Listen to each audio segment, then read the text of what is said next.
कैसे नहीं उठाऊंगी। हाँ दीजिए दीजिए आपके हैं आपके फ्रेंड आ गए यहाँ पे क्या हो रहा है? हमसे आइए है कहाँ से हैं आप? जितने भी लोग इस वक्त देख रहे हैं वो सब मेरे माध्यम से,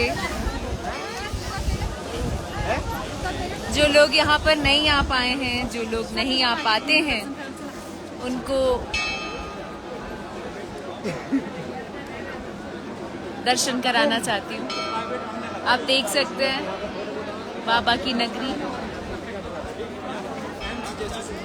और यहाँ पे हैं काल भैरव बाबा।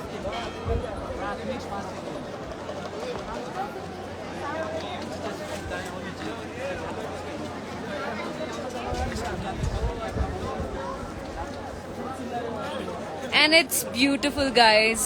One should come here. Definitely come here. क्योंकि I mean जन्नत है, जन्नत ऐसा कह सकते हैं। जन्नत में ईश्वर का वास है, महादेव का वास है। I am blessed, thank you so much. और यहाँ से ही प्रार्थना आप सभी लोगों के लिए, महादेव आप सब पर अपनी कृपा बनाए रखें और भर भर के आशीर्वाद यहाँ से आप लोगों को मिले और सबका जीवन खुशियों से भरा। बहुत बहुत शुक्रिया। नमः पार्वती पतये हर हर महादेव हर।